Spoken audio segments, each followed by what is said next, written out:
Good afternoon, coaches. Welcome to yet another, or fans too, welcome to another Olympic Games review. Today was another fantastic day at the Olympics. Oh, sorry, before I get started, I just wanted to apologize for the weekend. I didn't have any data this weekend, so we couldn't do a talk this weekend. I went away for the weekend, hoping to do my report from the coast, and unfortunately we didn't have any data there. But today we're back online, and today we can go through all the results for today. I actually spoke to some of my friends about the first week of the Olympics, and they said they were not interested in the Olympics because it's all about qualifications, and the business end of the event actually only starts towards the end of the Olympics. But this is a bit of a crammed Olympics, and a lot happens during this Olympics, but also there's some surprise results that actually happen during this week of the Olympics. So let's get into it and see why it's actually worthwhile watching. So today we go for the first one is swimming. And before even getting results, it was nearly a huge upset. So to prove my point from before, there's nearly a huge upset in the 200-meter butterfly, where South Africa's Chad de Clos finished fifth in his heat and had the 16th fastest time of the first round, nearly missing out in the semi-finals. Now, I don't think he's actually a gold medal contender this time around. He missed out on gold last time. He actually finished fourth in his race, if I'm not mistaken. And but he won the 2012 Olympics. The 200-meter butterfly, and I think he set a world record that time around. But this time he was a little bit slower. He's not really up to scratch, but at least he is an expected finalist. Other than that, we had Britain's Peaty, who remained unbeaten in international competitions for the 7th year in a row, winning gold and breaking the world record in the 100-meter breaststroke. I mean, incredible athlete, just unstoppable at that event. One of the most exciting races, there were actually two really, really exciting races. And the first one was between Titmus and the 2016 champion Ledecky, with Ledecky going out hard in the 400-meter freestyle, going out hard and leading for the first 300 meters. And then Titmus came strong in the last 100 meters to take the race and beat the ex-Olympic champion. The next race that was actually very exciting was Margaret Macneil from Canada, who won the 100-meter butterfly from Zhang from China by 500ths of a second. Another extremely close race, very exciting stuff. And the final result was USA beating Italy in the 4x100-meter freestyle. One of the most exciting events that I also really, really enjoy is the 3x3 basketball. It's an event that I hardly ever watch unless I go to the local YMCA or some clubs around us where kids will be playing 3x3 basketball. And it is so much fun to watch with the kids. But here, it is really exciting. It's really action-packed. They're just a very short, very action-packed version of basketball. I'm sure some of the purists will turn around and say it's not true basketball, but I enjoy it. And in the women's event, the USA are unbeaten, but they were actually pushed hard by Italy, funny enough. They were also pushed hard by China later on in the day, but Italy pushed them quite hard at one stage. And Italy is just a team that's only expecting or just trying to make the quarterfinals. They're not actually expecting a gold medal. So USA, ROC, China, and Japan are head and shoulders above everybody else. And of those teams, China played Japan today and beat Japan.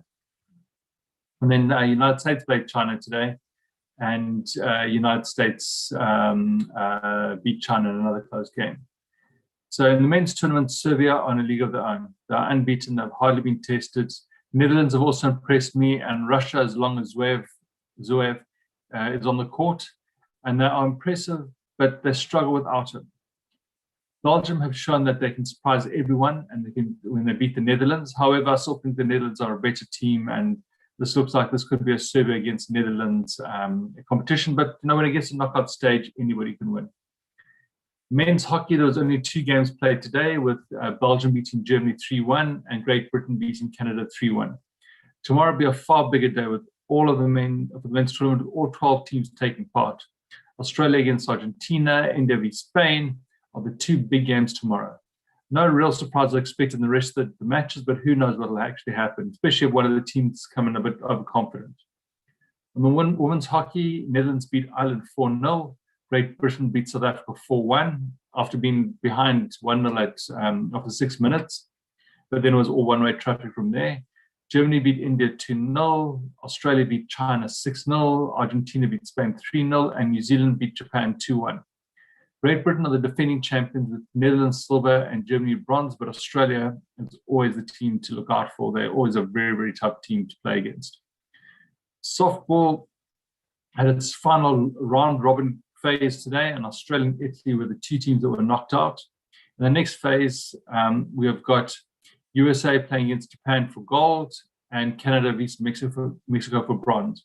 Now, these teams already all played against each other in the round-robin phase, so what happened in the previous round was Canada beat Mexico easily 4-0, and USA beat Japan 2-1. And I really think that the gold game is going to be very, very close. We've got either way with USA and Japan. Women's water polo, Australia had a tough game against Netherlands, but won 15-12, winning the last chukker 5-2 to win the match. Spain beat Canada 14-10, USA beat China 12-7, and ROC and Hungary drew 10-10. It's tough to see that the 2016 silver medalist Italy are not in the tournament. USA won the previous Olympics. They beat Italy in the final. And Italy are usually one of the teams in the top half of the table or competing for a medal. And it's very, very tough to see that they're not there. And let's hope the Italian men's water polo team will actually do them proud and actually win something on that side. Men's volleyball, I'm only watched the Italy beats Poland game, and currently I'm actually watching the Brazil against Argentina game. Italy has an amazing history in volleyball, but it does not look like that this will be their tournament. They will not continue the history of a great volleyball nation this time around. They were easily beaten. In 2016, they actually lost in the gold finals to Brazil. And this year, watching them against Poland, Poland won 3-0, and the scoreline it seemed a little bit closer than what it actually was because Poland pretty much controlled every set from the first couple of points onwards. They kind of got a bit of a lead and then held out that lead, and Italy tried to chase them the rest of the game. Iran is playing amazing volleyball this year and is leading their pool. They beat Venezuela 3-0, and Poland, as I said, Poland beat Italy 3-0, and Japan beat Canada 3-1. ROC looks very good in their pool. Today they beat USA 3-1. France beat Tunisia 3-0, and currently Argentina and Brazil are 2-2, with Argentina 11-9 up in the final set, in the deciding set. Argentina actually threw away the fourth set. They had a comfortable lead, and some silly shots and silly plays, they gave away the full set. The women play tomorrow, so there were no games from the women's side today. The men's seven, if you can call it a surprise, there was one surprise in the tournament, and that was Argentina beating Australia 29-19.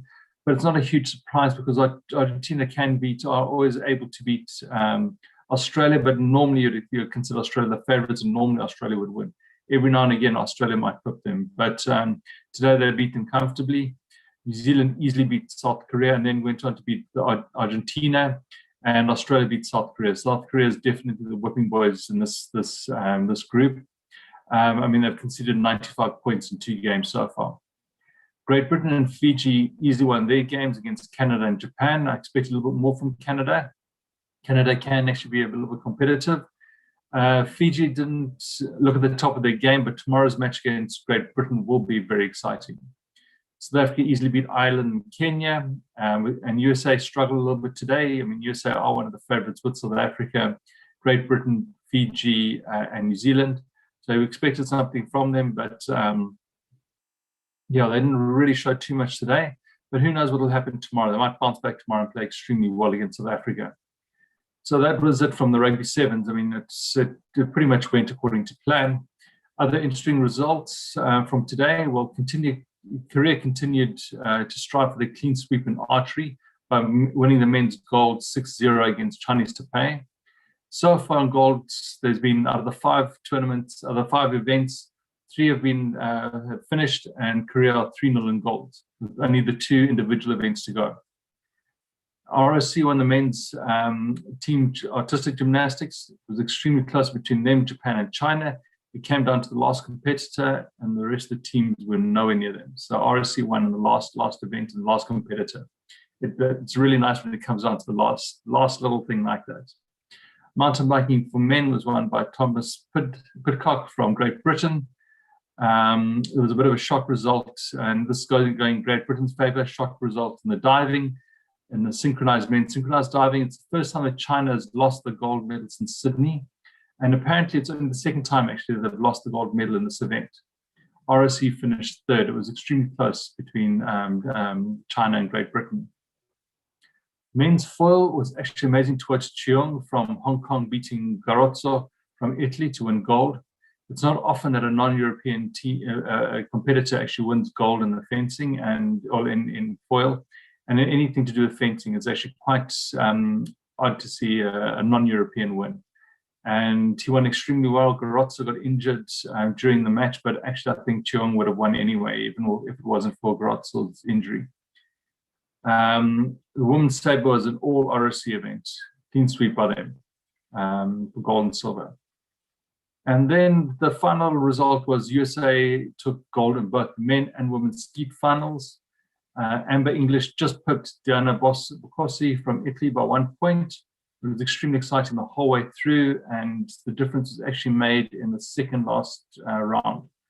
Very, very exciting on that side.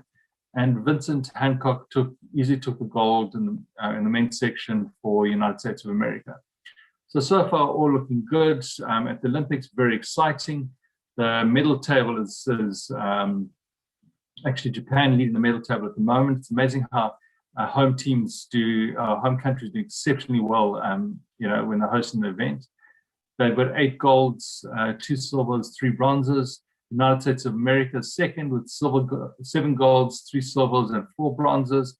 The Republic of China is third with 6 golds, 5 silvers, and 7 bronzes. And then from there onwards, it's ROC, Great Britain, Korea, Republic of Korea, Australia, Kosovo, Italy, and so on and so forth. So very, very good day today, very exciting day today, and there's going to be so much more happening tomorrow. So great, great, great Olympics. I love the Olympics.